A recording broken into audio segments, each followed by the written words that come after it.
No.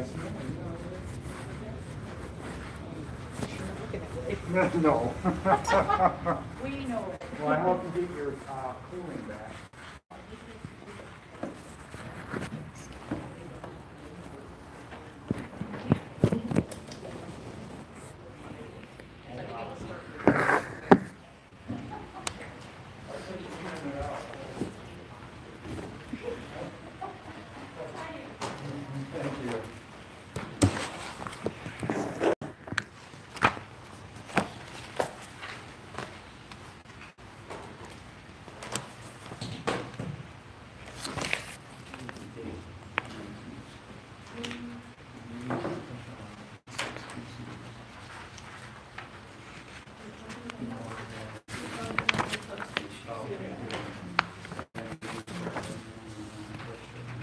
Yeah, we just started that. Okay, good. Thank you. Take class a little bit before I stop. That's nice.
I guess there's some problem with I-75, a slowdown. Yeah, I wondered why half the class is here. I'm going to get started though. Okay.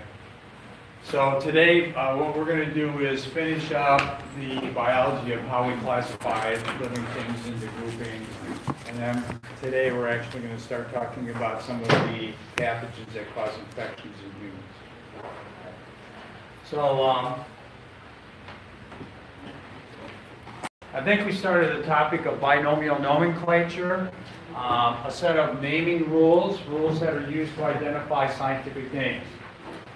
Okay, so these scientific names are produced to get around the problem of having different regional common names. So if you have a universal scientific name, you can communicate with anybody on this planet. And sound like this on this planet. So the development of this binomial nomenclature system actually occurred in the 1730s. A Swedish botanist, and this is a painting of Carolus Linnaeus. And he was a botanist, and he'd go out in the field and collect plants and bring them back to his lab. And he organized the plants into groupings based on similarities and differences in morphology. And so he decided, well, I need a way to name these life forms. So Carolus Linnaeus came up with binomial nomenclature. The rules that are used to name a given species. Scientific names have two words. A genus name followed by a species name. Genus, species. Okay. Linnaeus used Latin words when he wrote down these scientific names. Now, you're talking about a Swede. Learn Swedish. Why would he use Latin words in the 1700s to identify a scientific name? What's that? Yeah, most people in Europe, European countries, spoke Latin as well as their native language because most of Europe was conquered by the Romans and everybody then learned Latin, the language of the Romans. So that's kind of a universal language, and that's why Linnaeus used Latinized words. Everybody here is a Latin scholar? Anybody here ever taken a Latin class? You did? What school? Esfart. I'm sorry? Esfart. Okay. I had to bear that course too.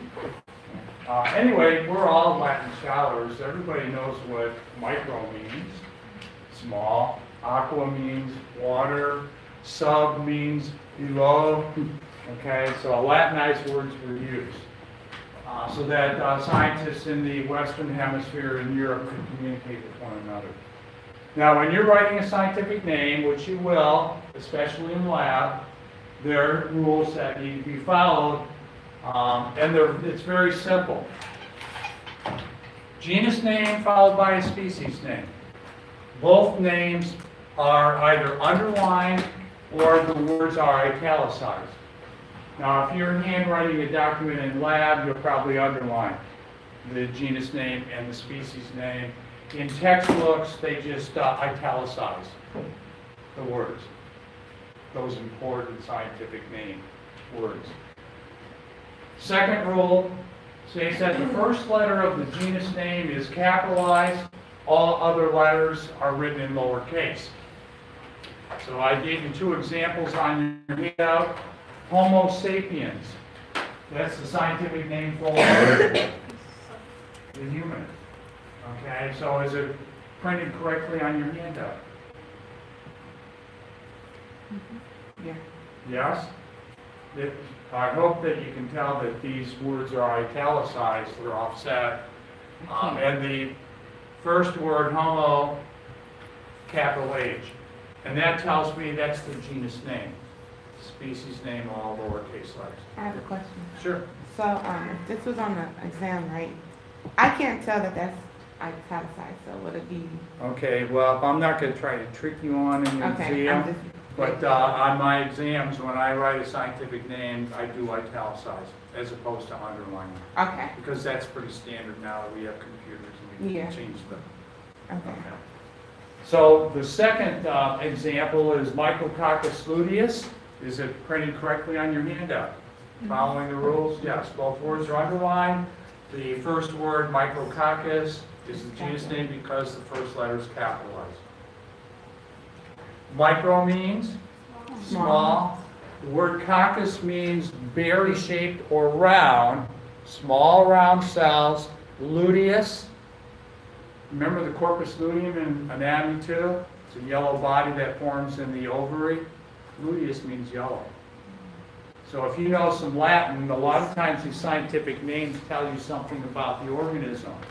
Very small round cells that are yellow. Now you don't have to memorize that, but I'm just telling you that when you look at scientific names, sometimes those names tell you something about the organism. So Staphylococcus epidermidis is a bacterium that grows on your skin.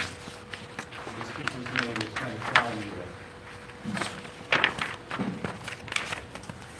Okay? Now, to kind of summarize this classification system that we're working with in this class, I have a little chart here of the historical development of classification systems. Let's make sure that we're all on the same page. So Aristotle, over 2,000 years ago, came up with two basic categories of life. We call them plants and animals. Okay? Two major groupings.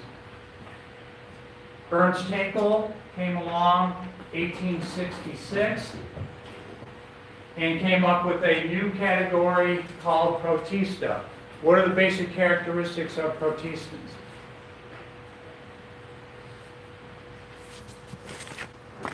Most general characteristics of a protist. Anybody? They're single cell. Eukaryotic. And what? Eukaryotic. Eukaryotic. I'm sorry? Eukaryotic. Eukaryotic. Okay, good.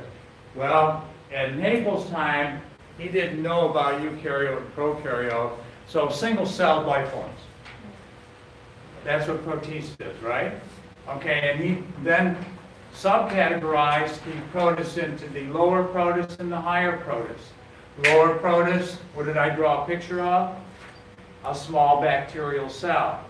So the lower protists were the bacteria, where the cells lacked the nucleus, and then the higher protists were the single-celled eukaryotic life forms, like an algae cell or a yeast cell, which is a fungus. Animals are still animals, plants are still plants. Okay. Come to Whitaker's time, year 1969, Whitaker came up with the 5-kingdom system, which is what we're going to be working with in this class. So for the plants in the Haeckel time, plants were divided into plants and fungi. Major difference? Anybody?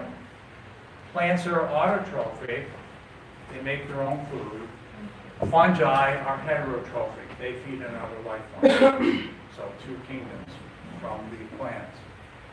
Animals are still animals. The protists in the Haeckel system, the lower protists become kingdom prokaryotic. All prokaryotic life forms. Characteristics we talked about in class. The higher protist becomes kingdom protista. Still retain that name. 5 different kingdoms based on what? Differences in morphology. Right? 4 criteria we looked at. Autotrophic, heterotrophic, cell wall, no cell wall around the cell, etc., etc. Okay. Carl Woese, 1978, took the eukaryotic kingdoms and combined them into a domain called eukarya. Right? And then the prokaryote kingdom was split into domain bacteria and domain archaea. And that's where we're at currently in our classification system. So what was Carl Woese's basis for taking these prokaryotes and splitting them? Well, I'm going to be asking you all these questions on an exam. RNA? Yeah, differences in the sequencing of RNA derived from the ribosomes of the prokaryotic life forms. Okay, and there were other differences we talked about as well. So that's classification.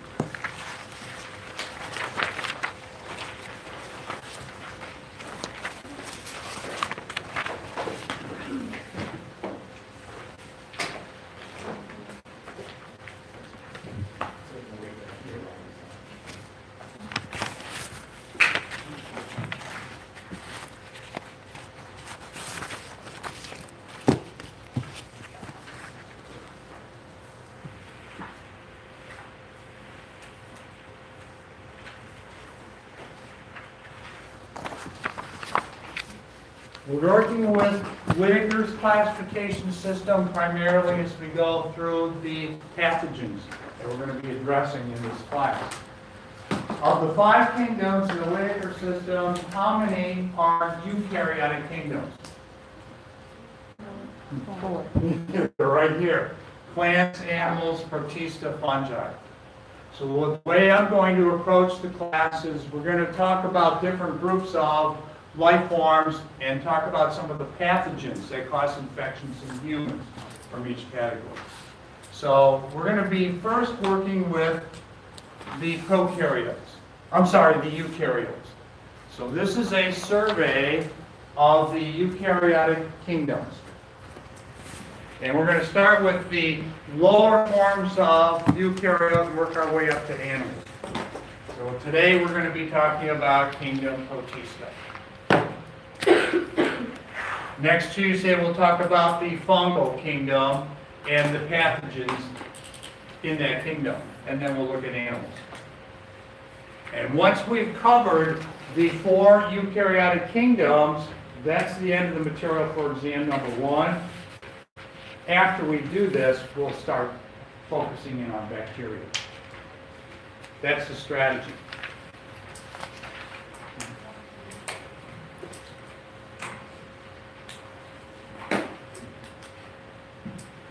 So before I begin, just want to read some excerpts from your textbook just to show you, give you the perspective. When it comes to classification systems, it says classification systems change over the years as new information is discovered. Everybody's aware of that now, from Aristotle to Haeckel to Whitaker to Lowe's. There is no official classification system, and as new ones are introduced, others become outdated. The classification system currently favored by most microbiologists is the 3-domain system that we talked about. Now, we're going to be, and the differences in the 3 domains, bacteria, archaea, and eukarya, are based on differences in our ribosomal RNA sequencing. Okay. Before the 3-domain system was introduced in 1978, the most widely accepted classification scheme was the 5-kingdom system proposed by Whitaker in 1969. Okay. Recognizing obvious morphological differences. These are all things we've talked about so far. Okay. Now, to cover the eukaryotic kingdoms, protista, fungi, plants, and animals, it's easier to work with Whitaker's kingdom classification system, which is what we're going to do in this class. I just want to show you how crazy taxonomy classification has gotten over the years. So, in Linnaeus's time, you had plants and animals. In Whitaker's time, there were 4 eukaryotic kingdoms: protista, fungi, plants, and animals. Now, current time, what scientists have done is taken this kingdom protista and elevated it, or branched off into all these different types of protists, and they've pretty much elevated those terms, those categories of life forms into kingdoms. It's getting really chaotic when it comes to the biology of this kingdom protista. I want to keep it simple in this class. That's way beyond the scope of this course. Okay? So, let's survey the eukaryotic kingdoms.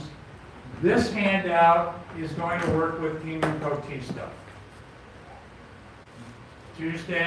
Next Tuesday, you'll get the fungal kingdom and maybe the animal kingdom. And then we'll be done. So, what are the most general characteristics of kingdom protista? From the Whitaker system chart, protists are eukaryotic life forms and they're single-celled life forms. So, single cell with a nucleus at this point. But then on the handout it says most protists are single cell. There are multicellular protists, but for the sake of this class, we're only going to be looking at single-celled eukaryotic protistans. So those are the basic characteristics.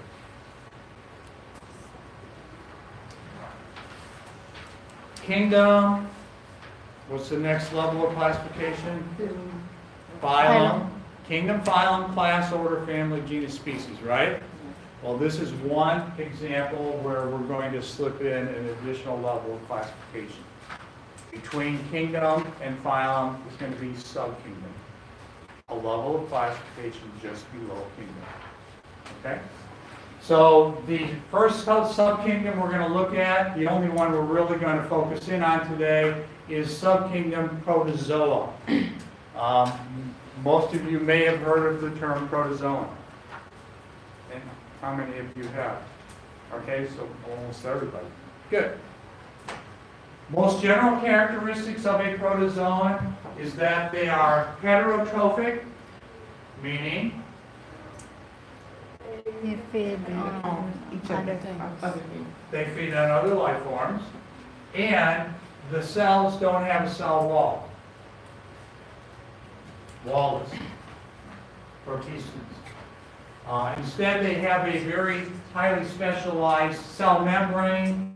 In a lot of cases, it's very flexible. It's called a pellicle. Now, what I'd like to do is have you turn the page and find the other subkingdom.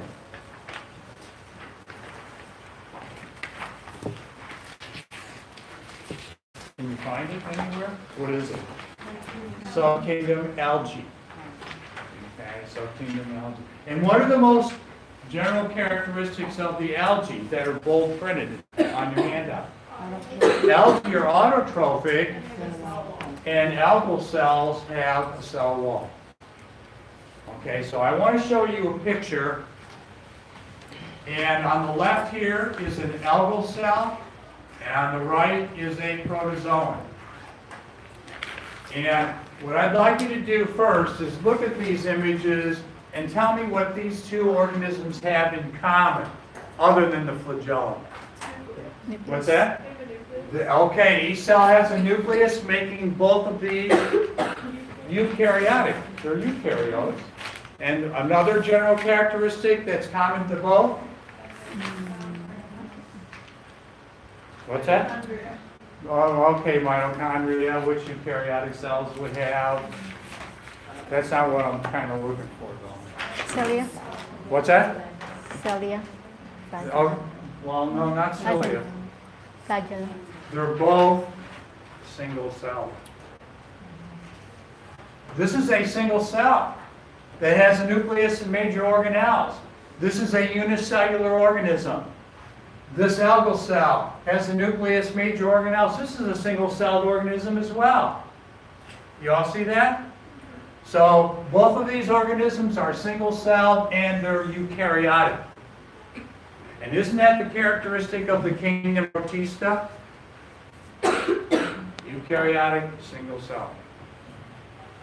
Now, how are these two life forms different from one another? What's that? The algal cell has a cell wall in addition to a cell membrane. This protozoan cell does not have a cell wall. It has instead a membrane that's referred to as a pellicle. Cell wall, no cell wall. Another difference, this algal cell has a chloroplast that's green. What does that suggest to you? Yeah, that this algal cell can capture light energy and make its own food. So algae are autotrophic. This protozoan here doesn't have chloroplast. It doesn't make its own food. It has to feed on other life forms. This organism is heterotrophic. Okay.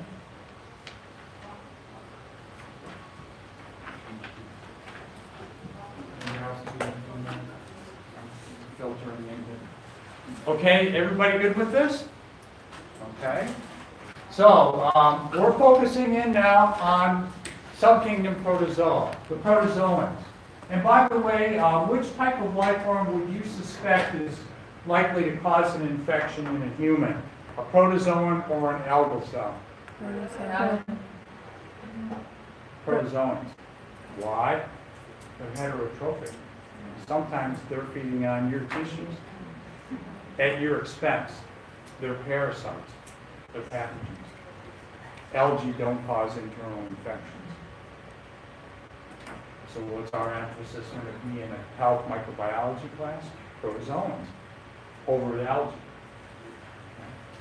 So there's about 65,000 species of protozoans that have been identified by taxonomists. We'll start talking about the first 6,000 today. I'm just kidding. I'm just kidding. They're found everywhere. They're found in soil. You can take a sample of soil and examine it microscopically. You can find hundreds, if not thousands, of protozoans in that soil sample. They're found in aquatic systems like streams and lakes. They're also found in higher forms of life. In fact, right now, we all have protozoans that are swimming around in our mouth right now. And we don't know it because they're microscopic, single-cell life forms. And the ones that are in your mouth now aren't causing infection. They're part of your oral flora, if you can believe it or not. They are. Okay? So they're found everywhere in nature. Now the next statement's interesting. It says, few species cause disease in humans. That makes our job in this class pretty easy. Because there aren't that many species of protozoans that cause infections in humans. However, there are millions of protozoan-caused infections every year. One protozoan-caused disease we'll talk about either today or Tuesday is malaria. Everybody's heard of malaria. Malaria is caused by a protozoan. It's transmitted by a mosquito. But there are hundreds of millions of new malarial infections that occur every year. 500,000 deaths caused by that one organism. That's a pretty big impact on human health. Okay? So few species cause disease in humans, but there's great impact on the human condition resulting from protozoan infections.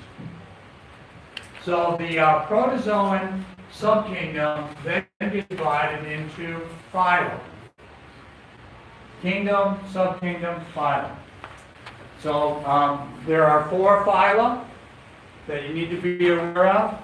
The first phylum is Sarcodyna. That name really doesn't tell you too much, but these phyla names are based on how the cells move.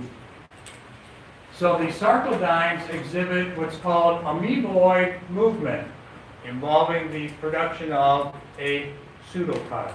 Let me show you a picture. This is a picture of an amoeba.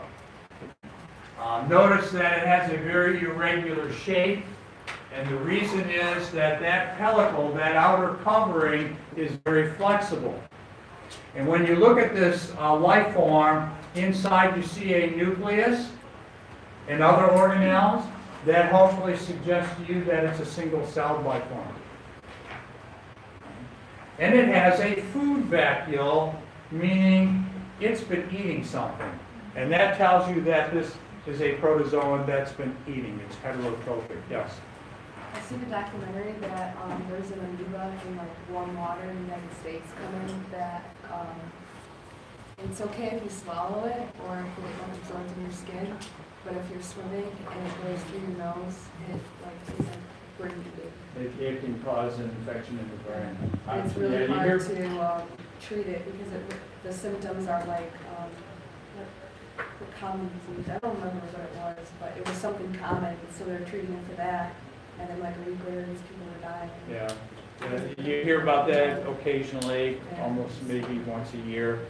I was swimming in a lake over the weekend and jumped in and got water up my nose, and I thought about that very amoeboid protozoan. Yeah, that's good.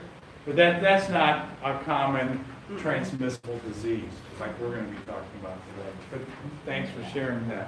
So anyway, this protozoan exhibits what's called amoeboid motion, where the organism produces these little projections, and they're called pseudopods. Pseudopod means false foot. It moves into this pseudopod, which expands, and the effect is that the organism has moved to the right.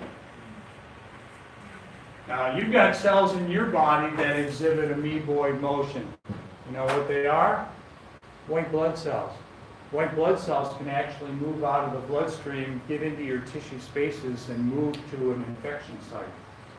And we'll talk about that later on in the class. So anyway, that's what a sarcodyne amoeba looks like. The next phylum is Ciliophora.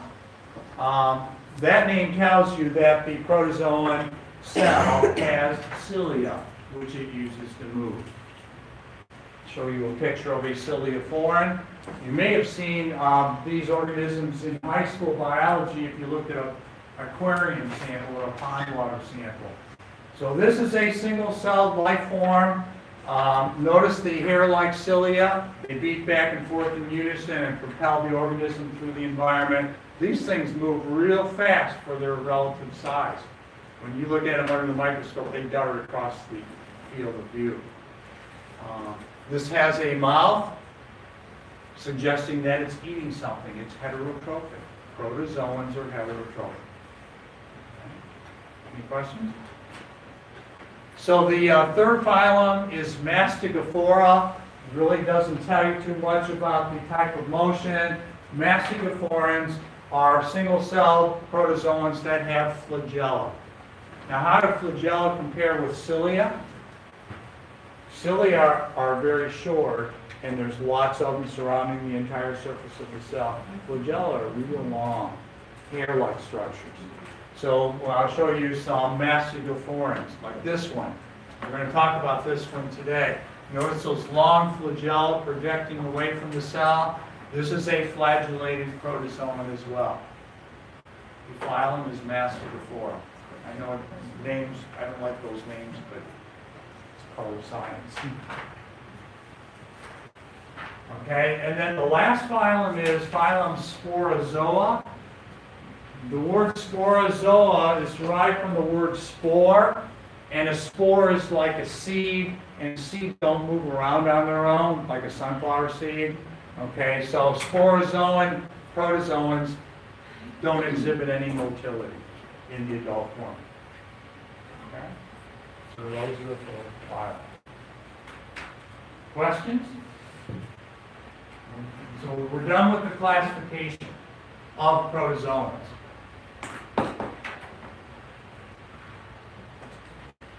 Now, if I showed you this organism here, and I told you this is a single-celled organism that has a nucleus, and it has cilia, and it's heterotrophic, what kingdom? What kingdom is this single-celled, heterotrophic, eukaryotic life form? Remember. Kingdom. Is it a fungus? Is it a plant? Is it an animal? No, it's not. It's a single-celled life form. It's a protus. It's a member of kingdom Protista. Right? And because this organism, this single-celled life form, has a nucleus, it would be a member of domain Euchara. Right?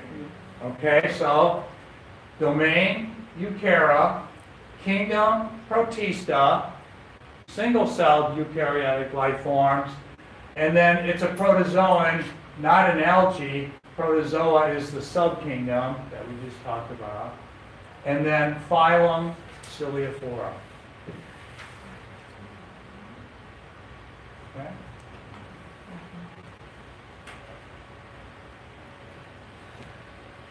This organism is ciliated, phylum Ciliophora.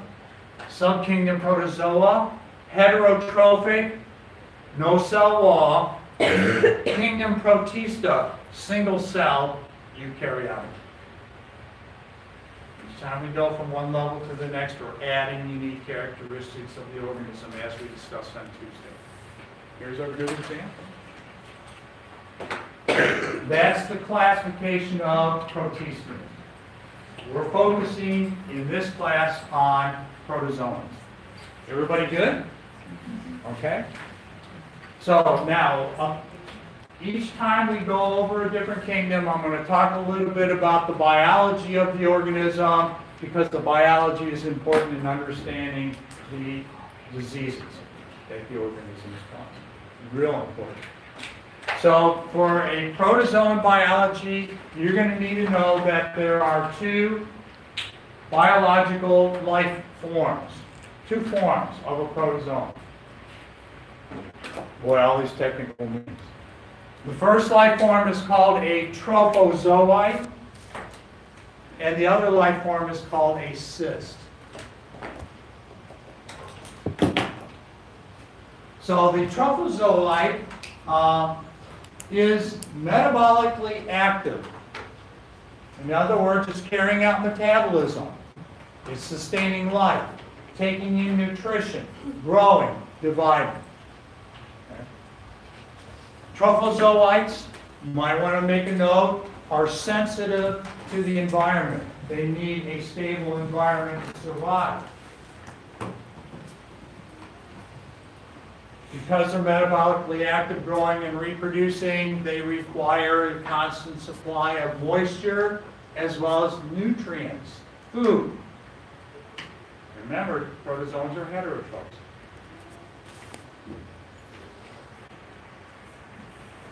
Okay, and then thirdly, it's the trophozoite life form that causes tissue damage if it's in your body and it's feeding on you.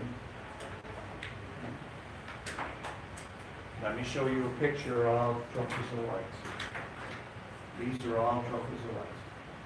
Notice that each species has its own distinctive morphology. Okay. So if you have an amoeboid and it's in a moisture-rich, nutrient-rich environment, this is the trophozoite, and it's going to divide, grow and divide to form more trophozoites. If you took one of these trophozoite cells out of a moist environment and put it on a tabletop and the moisture dried up, what would happen to the trophozoite? Die. It would die. Okay, so trophozoites are metabolically active, but they're sensitive.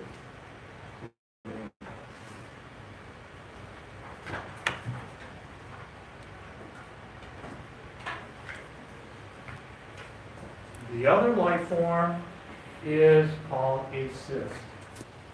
Notice it says the cyst is a metabolically inactive resting life form. You could write the word dormant.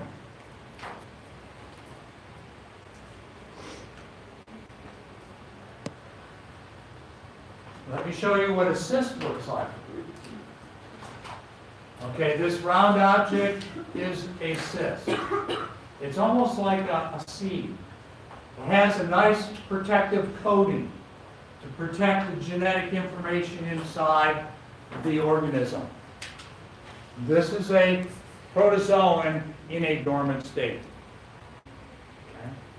So if you have these trophozoites in an environment that has moisture and nutrients, and let's say these organisms run out of food, before they die, some of these trophozoites are going to convert into a cyst form. It's like going to sleep, so that you can survive the environment that's harsh.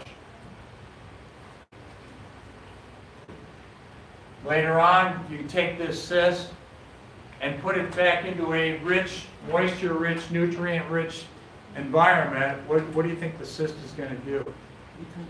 It's going to turn back into a trophozoite. So it can shift from metabolically active to a resting state if the environment's not favorable, and then when the environment becomes favorable later on, that cyst, it turns back into a trophozoite.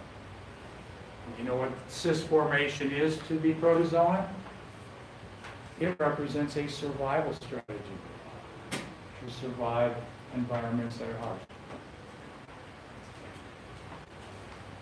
That's the biology of the protozoan.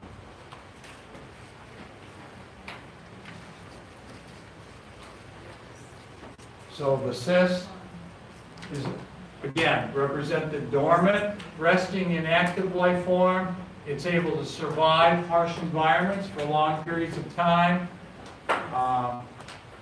And then I'm going to demonstrate how the cyst is the primary means that the organism gets transmitted from maybe one person to another. Okay. Questions before I get to the example? You know what an analogous biological strategy is? A plant, like a sunflower plant. Sunflower plant grows when the environmental conditions are favorable. You've got enough heat, you've got moisture, you've got light, and the plant grows, right? So the plant is the equivalent of the trophozoite, of the protozoan. So what happens at the end of the growing season to the sunflower plant? What are they doing right now? They're flowering and they're producing seeds. And eventually those sunflower plants, those vegetative plants are going to die. But what's going to survive during the winter? Seeds. The plant is going to survive in the form of a seed. And that seed can resist a harsh environment where there's not a lot of light, there's no moisture, it's cold. Spring comes, temperature increases, more light, moisture. What happens to the seed? Germinates into a new vegetative plant. So seed formation in flowering plants is a survival strategy, as well as a reproductive strategy for plants. Okay? So, and I like to use those analogies when we're going through this. So this is a model of one of the diseases we're going to talk about today. The disease is amoebiasis, or some people call it amoebic dysentery. Protozoan causes an infection in the intestinal tract. So this is a nice model from an old microbiology book. I hope you can see it.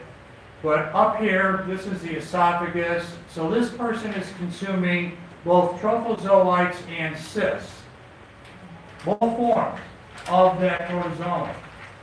So what happens to the trophozoites when they get into the stomach? Trophozoites get killed because the environment's pretty harsh in the stomach, because of all that gastric juice with the hydrochloric acid kills the trophozoites off. But the cysts, because of that tough coating, survive the acidic conditions of the stomach, and then the cyst goes through the small intestine and eventually gets into the large intestine, and the environment in the large intestine really good. So what does the cyst do? It germinates. It turns back into a trophozoite. And then the trophozoite starts absorbing nutrition, and the trophozoites divide, produce more trophozoites, and eventually you have millions of them, and they're all producing chemicals that break down the lining of the large intestine, and you end up with bloody diarrhea. Maybe. That's the symptoms of the disease. Okay? So eventually what's coming out in the other end, in the feces? Along with the feces, the protozoans coming out of the body, in both trophozoite and cyst form. So which life form of that protozoan is likely to survive outside of the human body? The cyst is, because trophozoites are going to die off pretty quickly. So how does that protozoan typically get transmitted from one human to another? By way of the cyst. That's the primary means of transmission, the cyst form. So it's important to understand the biology of these protozoans to understand these disease processes we're going to talk about today. Does that make sense? Okay. So this is actually a photograph taken by CDC, and it says microscopic appearance of the cyst, there it is, of Entamoeba histolytica in fecal material. So how might we diagnose this disease? Collect a stool sample and examine it microscopically looking for those cysts. It's one of the ways to diagnose amoebiasis. So I've got some cartoons for you, and then we'll get into some real diseases. So this first cartoon says, that's not quite the stool sample we had in mind. So, he's not getting the picture. He has to run to the bathroom every so often too. And then this cartoon, this is a research lab, and this person over here is talking, he's saying, what the? This is lemonade. Where's my culture of amoebic dysentery? So yeah, this researcher is not going to be coming to work next week because he's going to have a lot of diarrhea going on. So anyway, there's cartoons about these protozoan-caused diseases that exist. Now, on the next page, when it comes to protozoan reproduction, I want to keep this real simple. You're talking about a single cell divided. And this organism is a eukaryote. How do eukaryotic cells divide? What is it? Mitosis. Mitosis cell division, right there. So I'll highlight mitosis cell division for reproduction. And I'll just caution you, those of you that are reading from the textbooks, a lot of protozoan biologists call that cell division binary fission, but technically it's mitosis cell division. There are other asexual forms of reproduction as well as sexual reproduction. I'm not going to ask you about any of those. Okay. So for protozoan reproduction, mitosis, cell division. Well, let's keep it simple. There's more information. I don't want you to have to clutter your brains with what schizogeny is and conjugation and sigamy. Okay? Everybody good? So we've looked at the classification of protozoans. We've looked at a little bit about the biology, the trophozoic cyst, and now we can start talking about protozoan disease. Oh, I forgot. Subkingdom algae. Most general characteristics of algae. Autotrophic. And algal cells have cell walls. There are different phyla based on the color of the algae. You don't have to know it. Just know that algae is a subkingdom in kingdom Protista. And also know that algae are autotrophic. They make their own food. And they have a cell wall around their cell membrane.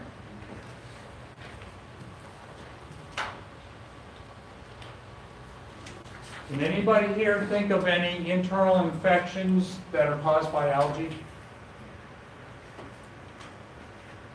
There aren't any. There aren't any. Now, algae are mentioned in microbiology books because some species produce toxins that can make you sick. And there just happens to be one that lives in Lake Erie, the Microcystis. But you know what? Technically, Microcystis aeruginosa, that species of algae that's in the lake, is actually technically a bacterium. It's a blue-green bacterium. But anyway, that's beyond the scope of this course. There's an algae that lives in the ocean that causes red tide. You may have heard of that. Again, that's a neurotoxin. And I think it was found this summer in Florida. Yeah. Okay. So anyway, that's all you need to know about algae. They're members of kingdom Protista. And we're done with that. Now, when it comes to protozoan diseases, I've got a sampling of diseases that either are found around here or have world importance. Okay, so get the wrong thing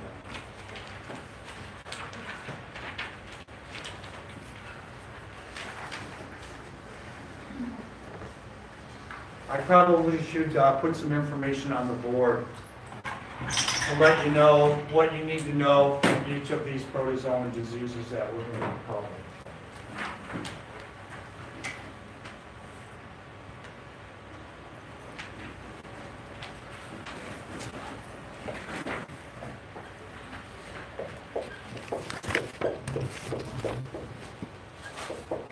Okay, know the name of the disease. I apologize, I came in today expecting to be able to use my copying machine to make copies for you. And our copying machine, we only have one in the whole department, it's broke down. They said it might be a week before it's fixed. That's devastating to us that teach. So anyway, disease title.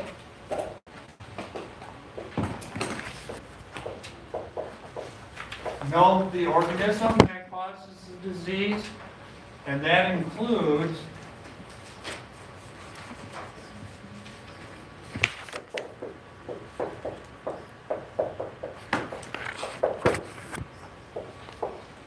scientific name as well as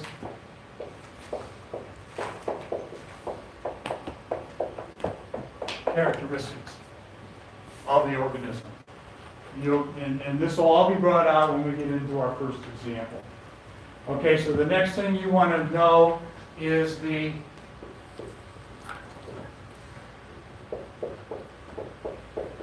target site in the body. What part of the body is affected by the organism?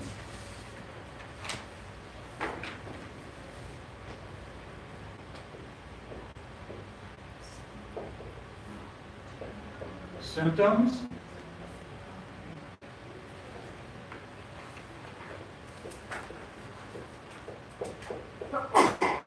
Expression. Is that a symptom of a disease? Somebody would call it. Complications, if there are any. A lot of times there aren't any major complications to worry about.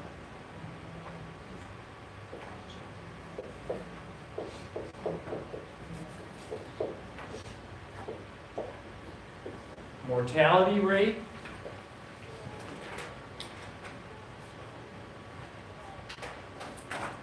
How many people die? I'm not going to ask you to give me exact numbers, but sometimes a disease results in no mortality, and other times a disease might result in a mortality rate of 90%. Okay, so what are your chances of dying if you get the infection? That's a general idea.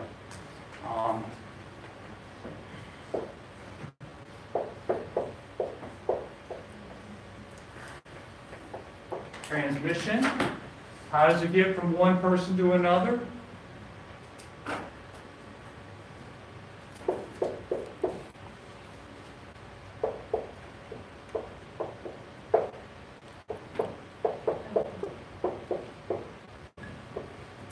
Incidence in Toledo.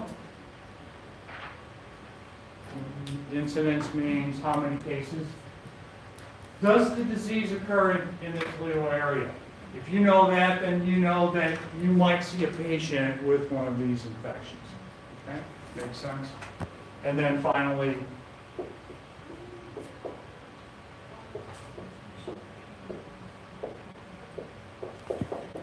control and prevention.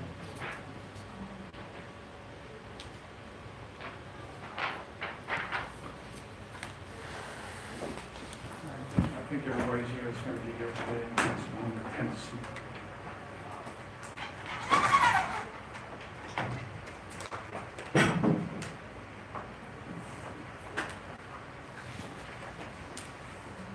Okay, now, having gone through that list of things you need to know about these specific diseases, when it comes to protozoan-caused diseases, if you have the book,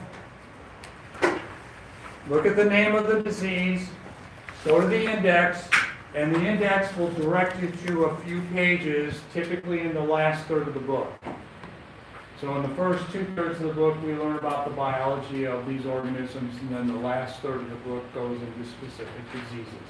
So this is one of the diseases we're going to be covering. Get a nice flow diagram going through the disease process.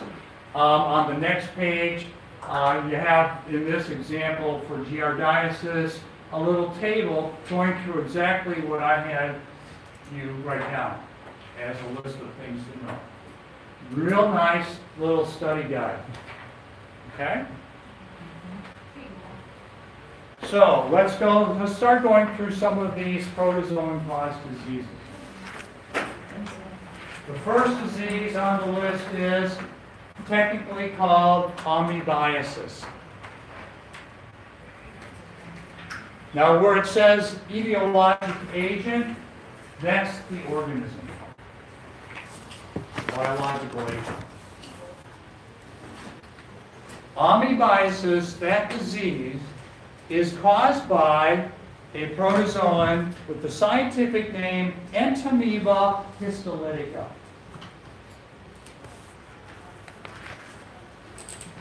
Does that scientific name tell you anything about the organism? Entamoeba. Yeah. It's an amoeboid protozoan. It has the false feet, very irregular shape, moves like an amoeba. And in fact, the next statement says this organism exhibits amoeboid, well, it's an amoeboid protozoan. And it comes in both the trophozoite and the cyst form, which again is a survival strategy. Now, the pictures you typically see online or in textbooks look like this one. You don't really see prominent pseudopods. You don't see prominent false feet. But here's one starting to come off. This is the nucleus, organelles, food vacuoles. So that's what the organism looks like. Is this a sister trophozoite? It's a trophozoite. It's a trophozoite.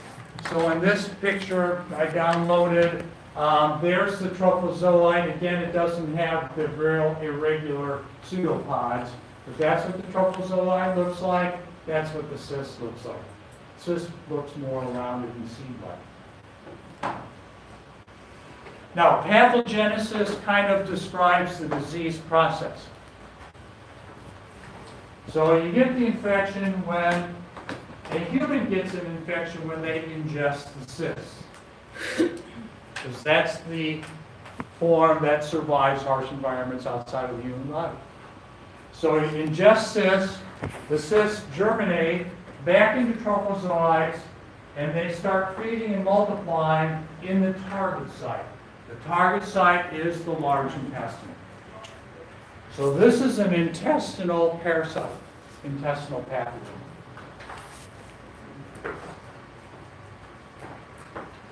%90 of people that get amoebiasis don't show any symptoms, or the symptoms are mild. However, there are more dangerous or virulent strains that produce chemicals that break down the lining of the intestinal tract. That's where the bloody diarrhea comes in, and when you compromise that lining, you've broken a barrier, and the organism can actually make its way deeper into the intestinal wall, get in the bloodstream, and go other places. And that oftentimes results in death. So when you look at the clinical manifestations, meaning the different clinical forms of this disease, the first one is asymptomatic carrier. So a person gets an asymptomatic infection, they don't even know that they were infected, and that protozoan persists in their intestinal tract for years. And every time that person defecates, that protozoan's coming out of the body. They don't even know it. Okay? Most cases of amoebiasis are involving asymptomatic carriers, cyst cancers. A little more damaging form of the disease is non-dysenteric colitis, where the person has intermittent diarrhea followed by constipation, diarrhea, and or abdominal pain. If it gets to a more severe situation, it causes a form of dysentery. And we're going to talk about dysentery again and again. Dysentery is a term that refers to the symptoms of bloody diarrhea. Bloody diarrhea. So here it says dysentery, bloody, mucus-filled stools, in addition to abdominal pain, fever, diarrhea, fatigue, weight loss. Now, I'm not going to expect you to know all those symptoms, right? You get the idea? Intestinal infection, might be diarrhea, might be bloody diarrhea. And those are the ones I kind of like you to focus in on. Brain. So can you die from amoebiasis? And the answer is yes. Any questions so far?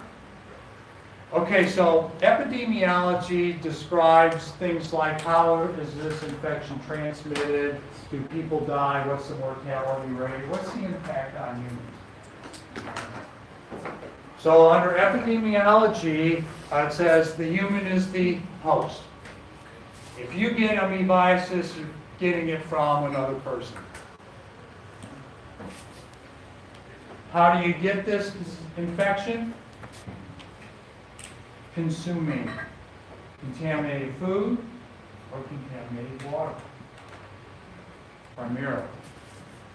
So if you go to a restaurant where the food handler has amoebiasis and that person's a cis passer and he or she goes to the bathroom and contaminates their hands with fecal material and they handle your food, you can get it that way.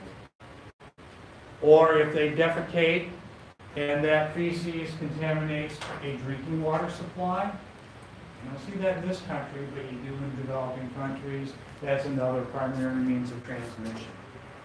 Now when it says fomite, a fomite is an inanimate object that might have been contaminated by that person. For example, a cell phone or a doorknob, things like that. So if you wanted to write a little comment there, the mode of transmission technically is called fecal oral. Out the feces, in the mouth.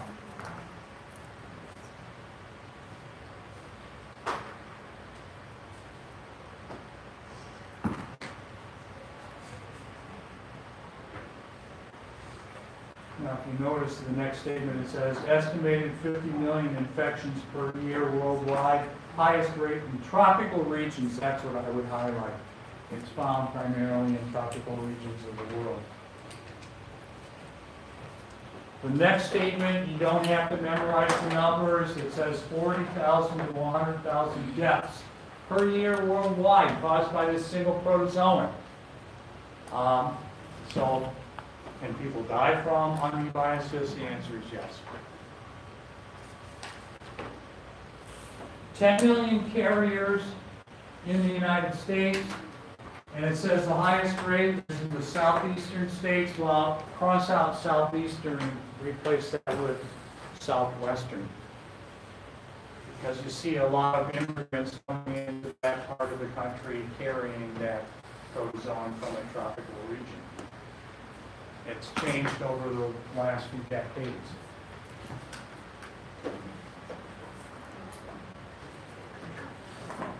Now what I did on the screen, and you probably can't see it too well, it's not focused real well, it says number of amoebiasis deaths per year in the United States comparing from 1990 to 2007. And so on average, there's anywhere from 5 to 10 people that die from this disease in this country every year. As well as we clean up our water supply and help to maintain safe food in restaurants. But you still see lots and lots of cases of amoebiasis in this country, most of which are asymptomatic, but a person can die. So just to let you know. Diagnosis of this disease, exam of fecal material, again looking for cysts. There are, in a lot, most of these cases of these diseases we're going to talk about, specialized diagnostic tests that can be done. You don't have to know any of them. Okay? Because that's beyond the time scope that we have. There is a treatment, it's called metronidazole. That's a commonly used medication to treat protozoan infections. You'll see that drug come up again and again. Now, I'm not going to be asking you, for the most part, names of the drugs. Okay? Again, beyond the scope of this course. So control and prevention, effective sanitation, and proper food handling. Any questions about this disease? Okay, the next disease is giardiasis. The etiologic or biological agent is an organism with the scientific name of Giardia lamblia. That genus name is often used in the health field to identify the disease name.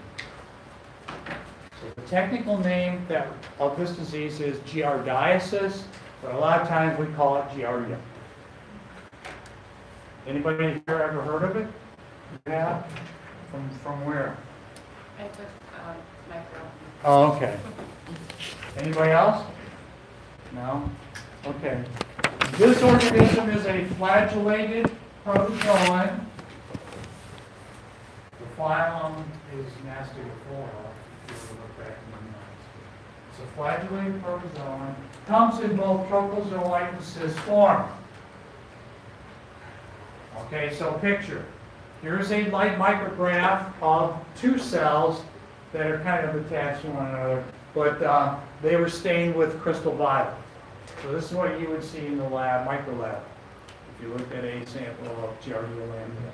Notice these are nuclei, and then notice the flagella projecting away. Let's use a higher powered microscope. Let's look at an electron micrograph. This is what Giardia lamblia looks like through an electron microscope.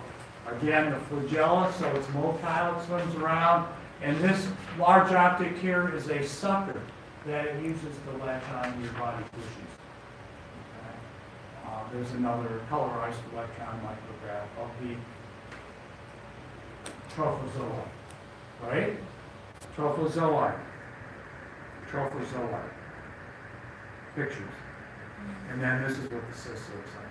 Cyst, nondescript, looks like a seed. Okay? So there's our organism. Now, notice it says the hosts are, and you don't have to know this for the test, beavers, cattle, coyote, cats, humans. Lots of different organisms. In fact, the common name for this disease is beaver fever. I went to Canada over the summer in the backcountry and had to filter my water because there were beaver swimming around in this lake. And I knew that there was, I'm sure, Giardia lamblia in the water. I didn't want to get it.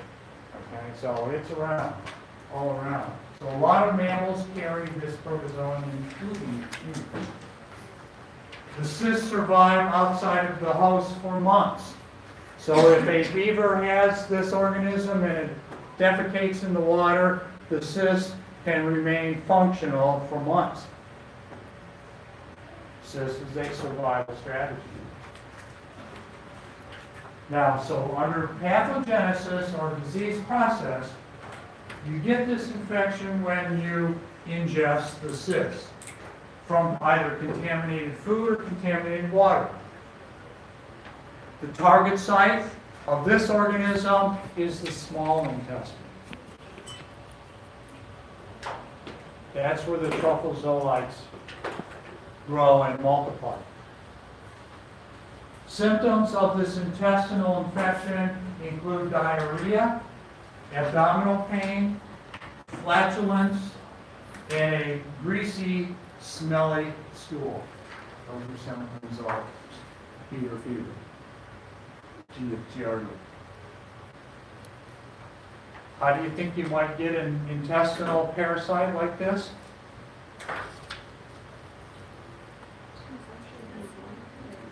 Either eating contaminated food or drinking contaminated water.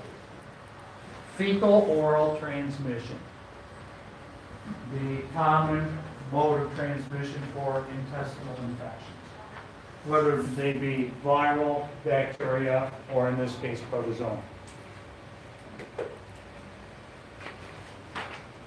Most common in developing countries and other areas where you don't have good sanitation. In the United States, people that tend to get Giardia are travelers that went to a developing country, or campers that go in the backcountry and drink contaminated water. Sometimes small communities, water supply, like a water tower gets contaminated with the protozoa, and you have a little outbreak in that community. Is this disease found in Ohio? What do you think?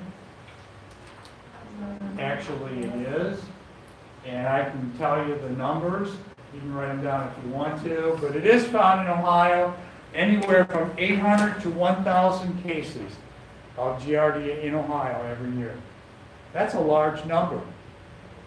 And those numbers reflect cases that were diagnosed by doctors and reported to CDC. So the real number is even larger than that.